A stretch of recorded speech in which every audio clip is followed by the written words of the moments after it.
Good morning students, स्वागत है आपका फिर से मेरे चैनल पर। बच्चों, आज हम जानेंगे कि हमें अपने जीवन में अपने अपने पार्ट क्यों अदा करना चाहिए। मतलब हम यदि यह जीवन जो है एक रंगमंच है, एक ड्रामा है, एक नाटक है, तो हमें अपना रोल जो है वो अदा करना चाहिए और अच्छे से करना चाहिए। वो मैं इसलिए कह रहा हूँ क्योंकि जब कोई घटना होती है तो कई तरह से हम अपना अंशदान या योगदान कर सकते हैं। जैसे पुरानी पेंशन बहाल करने को लेकर के है, तो जब कोई किसी ने आवाज़ उठाई तो वहाँ हमें साथ देना चाहिए। जब किसानों की बात होती है तो हमें साथ देना चाहिए, कम से कम आवाज़ में आवाज़ मिलाना चाहिए कि नहीं, हम किसानों के साथ हैं। ठीक है, ऐसे ही कई मुद्दे होते हैं जो जनहित के मुद्दे होते हैं। यदि बलात्कार ठीक है को लेकर के यदि बलात्कारी को फांसी देने की कोई मुहिम चले तो उसमें हमें साथ देना चाहिए। यदि एसिड अटैक को लेकर के कहीं आंदोलन हो रहा हो तो हम शामिल नहीं हो सकते हैं, लेकिन फेसबुक ट्विटर पर शामिल तो हो सकते हैं, वहाँ सपोर्ट तो कर सकते हैं, लिख करके इतना तो कर सकते हैं।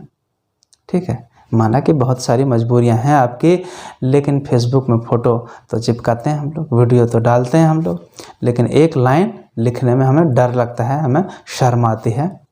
तो क्यों करना चाहिए? आइए मैं आपको 3 प्रसंग सुनाता हूँ। पहला प्रसंग है त्रेता युग की बात है। त्रेता युग हमारे जो सनातन संस्कृति है उसमें एक त्रेता युग है जिसमें भगवान श्री राम, मर्यादा पुरुषोत्तम श्री राम की चर्चा है। तो जब माता सीता जो है उनका हरण हो जाता है, लंकापति रावण उसको हर करके ले जाता है, तो फिर जो भगवान श्री राम हैं उनको पुरुष के रूप में, मानव के रूप में दिखाया गया है। वो ज़मीन पर आए हैं, ईश्वर का वो प्रतिरूप हैं और मानव जैसे हैं। तो मानवीय गुण उनमें है, वो रोते हैं मानव की तरह, हंसते हैं मानव की तरह, कार्य करते हैं मानव की तरह। ठीक है, तो जब ले गए, बीच में एक समुद्र पड़ता है लंका जाने के लिए, तो उस समुद्र को पार करना था। वो तो ईश्वर हैं लेकिन यहाँ मानव के रूप में हैं, तो उड़ करके तो वो खुद जाएंगे नहीं। तो उसके लिए अब बारी आई कि जो पुल है उसका निर्माण किया जाए। तो उसके लिए 2 जो है इंजीनियर, जिसको अभियंता बोलते हैं, नल और नील, ये दोनों आए और उनकी अगुवाई में जितने आदिवासी वनवासी, जिसको आप बानर, बंदर, भालू बोलते हैं, वो आदिवासी वनवासी थे। ठीक है, उन लोगों ने मिल करके काम करना शुरू किया, पत्थरों को ढो ढो करके लाया और समुद्र पर पुल बन गया। फिर जो होना था वो हुआ, रावण का अंत हो गया।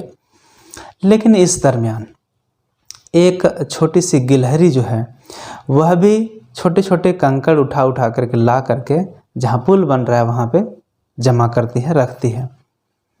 उस पर जो है एक आदिवासी वनवासी ने कहा, मतलब एक बंदर ने, आपके शब्दों में एक बंदर ने कहा कि हम लोग इतने बड़े बलशाली हैं, बड़े हैं, तो हम लोगों से काम होगा, ये तुम क्या कर रही हो, तुमसे क्या होगा?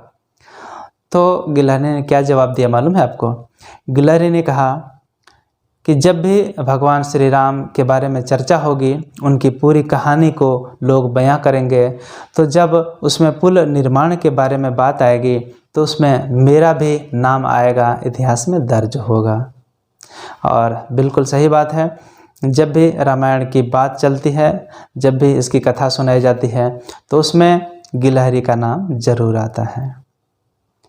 ठीक इसी तरह दूसरा प्रसंग है, एक जंगल में आग लगे हुए थे, तो त्राहिमाम मचा हुआ था, बचाव बचाव करके सारे लोग, पक्षी, चिड़िया वगैरह, सारे लोग देख रहे हैं लेकिन कुछ कर नहीं रहे हैं। उसमें से एक छोटा सा जीव जो है, एक गिलहरी, वो बार बार, थोड़ा दूर में पानी है तालाब में, वहाँ जाती है गिलहरी और उसके छोटे से हाथ में, नन्हे हाथ में जितना भी पानी आता है उसको ले करके और उस जंगल की आग में वो डालती जाती है, लाती है डालती जाती है, लाती है डालती जाती है। बगल में बैठा एक बंदर, वह यह सब बड़ी देर से देख रहा था। उससे रहा नहीं गया। उसने गिलहरी को ललकारते हुए, उसे हतोत्साहित करते हुए, उसकी खिल्ली उड़ाते हुए, उसका व्यंग्य करते हुए कहा कि अरे ओ गिलहरी, इतनी बड़ी आग है, हम लोग इतने बड़े बड़े कुछ कर नहीं सक रहे हैं, कुछ कर नहीं पा रहे हैं, कुछ कर नहीं सकेंगे, और तुम्हारे इतना सा एक चुल्लू भर पानी भी नहीं है, उतना सा बूंद बूंद पानी ला करके तुम्हारा क्या ये जंगल की आग बुझ जाएगी? तो उस गिलहरी ने बड़े ही शांत स्वभाव से और शालीन तरीके से क्या जवाब दिया मालूम है आपको? उसने कहा कि देखो बंदर भाई, बेशक मैं इस आग को नहीं बुझा सकते, लेकिन जब भी इतिहास में वर्णन होगा, इतिहास में जिक्र आएगा, तो उसमें यह जिक्र होगा कि सारे लोगों के साथ जो सक्षम थे, बड़े बड़े जानवर सब मिल जाते तो आग बुझ सकते थे, लेकिन बड़े बड़े बंदर लोग, तुम जैसे बंदर लोग जो है वो बैठकर तमाशा देख रहे थे, और एक गिलहरी ने अपना भरपूर कोशिश की, जीवन दांव पर लगा दिया उस आग को बुझाने के लिए। इतना तो इतिहास में ज़रूर दर्ज होगा। तो यह सुन करके उसे बहुत बुरा लगा बंदर को, और उसे अपनी बात पर, उसे अपने किए पर पछतावा भी हुआ। तो समाज में हर किसी का योगदान होता है, हमें पता नहीं चलता है कि हम समाज को कुछ दे रहे हैं। वो यदि गलत करते हैं तो समाज को गलत मैसेज दे रहे हैं, गलत योगदान कर रहे हैं, या फिर कुछ अच्छा कर रहे हैं तो उसका भी अच्छा योगदान, अच्छा मैसेज समाज में जा रहा है। तीसरा प्रसंग है 1757। 1857 नहीं, 1757, जब एक तरफ अंग्रेजों का सेनापति, उसमें भारत अंग्रेजों का गुलाम होने जा रहा था, ठीक है।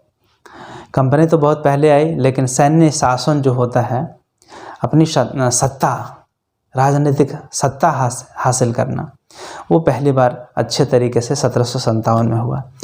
तो एक तरफ अंग्रेजों का सेनापति रॉबर्ट क्लाइव था, ठीक है, चील गीदड़बाज की तरह, बहुत कम सैनिकों के साथ, ठीक है, मात्र 3000 सैनिक, 1000 सिर्फ अंग्रेज सैनिक और 2000 उसमें काम करने वाले भारतीय सैनिक। और दूसरी तरफ बंगाल का नवाब सिराजुद्दौला, जिसके पास 40,000 की सेना थे। 3 से आप देख लीजिए कितना गुना हुआ, ज़्यादा है कि नहीं? भारतीय 36, 43, लगभग 13-14 गुना ज़्यादा बड़ी सेना थी सिराजुद्दौला की। जाहिर है लड़ाई होती तो अंग्रेज चारों खाने चित्त गिर जाते, बिल्कुल हार होती उनकी। लेकिन बंगाल नवाब सिराजुद्दौला, उनका जो सेनापति था और कुछ जो सेठ थे, मीर चंद, ठीक है, और मीर जाफ़र, ये था मुख्य सेनापति। इन लोगों ने गद्दारी की। क्या की गद्दारी? ये लोग मिल गए अंग्रेज़ों से, अंग्रेज़ों ने लालच दिया कि तुमको ये देंगे, वो देंगे, तुमको गद्दी सौंप देंगे, बस उनकी बातों में आ गए और इन लोगों ने सरेंडर कर दिया। इनकी सेना सेनापति के हाथ में होता है सेना, तो सेना ने लड़ाई नहीं लड़ी और ऐसे ही बिना कुछ लड़े ही जो है वहाँ पे निश्चय हो गया कि सिराजुद्दौला हार गए हैं। और इस धोखे से मीर जाफ़र के बेटे ने उसको पकड़ के कैद किया, और जब उसे शहर में घुमाया जाने लगा, खौफ पैदा करने के लिए, डर पैदा करने के लिए, तो उसी दरमियान उसका कत्ल भी कर दिया। ये बड़े ही दर्दनाक, और यह जो है पूरे भारत में अंग्रेज़ों की सत्ता पहली बार यहीं काबिज हुई थी, वहाँ बंगाल में, इसी युद्ध, जो कि जो बंगाल है वहाँ पे एक गंगा नदी के किनारे एक ज़िला है, नादिया ज़िला। उस नादिया ज़िला के बगल में एक मैदान है, पलासी का मैदान। उसी पलासी के मैदान में यह पलासी का युद्ध हुआ था 1757 में। ये 23 जून की बात है। तो इस तरह से हुआ। इसलिए जहाँ पे कब्र बना हुआ है सिराजुद्दौला का, जहाँ मीर जाफ़र का, ठीक है, मज़ार है वहाँ पर, वहाँ लोग देखने जाते हैं कि हमारे देश के जो वीर सपूत हैं, उन लोगों ने अंग्रेज़ों से लड़ने के लिए कैसे किया था, क्या उनकी निशानी है, ये सब बारे में जानने के लिए, देखने के लिए जब जाते हैं तो वहाँ जो गाइड होता है, दिखाने ले जाता है, तो वहाँ पे दिखाता है कि ये है बंगाल नवाब सिराजुद्दौला की मज़ार, उनकी कब्र, इनको सलाम करिए। इन्होंने अंग्रेज़ों से लड़ाई लड़ी थी और अपनी भरपूर कोशिश की। तो वहाँ पर सलाम करते हैं लोग, प्रणाम करते हैं, नमस्कार करते हैं, ठीक है, उनके रोते हैं उनकी कब्र पर जा कर के। और दूसरी तरफ मीर जाफ़र की कब्र है, उसकी मज़ार है। वहाँ पे जब जाता है तो गाइड बोलता है और ये है गद्दार, ये गद्दार है मीर जाफ़र, यह था गद्दार, इसने बंगाल नवाब सिराजुद्दौला को अपने राजा को, अपने नवाब को इसने के साथ गद्दारी की, उसको धोखा किया, इसलिए इसको मारिए जूते 4। उसको करवाया नमस्कार और इस गद्दार को दिलवाए जूते 4। तो इतिहास में ये घटना दर्ज हो गई। तो जिन्होंने धोखा किया, इतिहास में दर्ज है कि इन्होंने धोखा किया और क्या होता है। तो इसी तरह जब कुछ हो बड़ा काम तो हमें अपना अंशदान जरूर करना चाहिए। यदि जनरल लोगों की तरह यदि भगत सिंह शांत बैठ जाते, सुभाष चंद्र बोस शांत बैठ जाते, महात्मा गांधी शांत बैठ जाते, तो फिर देश को आज़ाद कराने के लिए लड़ाई कौन लड़ता। इस तरह हमें अच्छी चीज़ के लिए जो मुहिम चलती है, जो आंदोलन चलता है, उसका हम जा कर के शरीर के साथ यदि शामिल नहीं हो सकते हैं तो कम से कम फेसबुक ट्विटर पर तो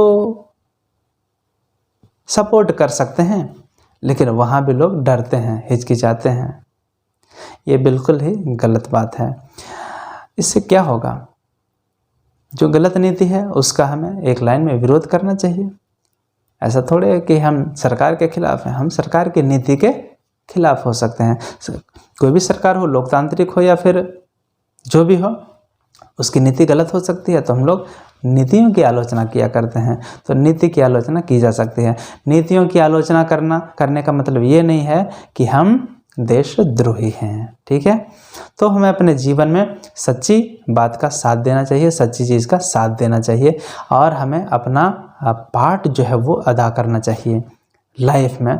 इतना साहस तो हमारे में होना ही चाहिए, आप में होना ही चाहिए, ठीक है बच्चों। तो इस वीडियो में, इस प्रेरक प्रसंग में इतना ही। मिलते हैं अगले वीडियो में नए प्रेरक प्रसंग के साथ। तब तक आप सभी का हार्दिक धन्यवाद।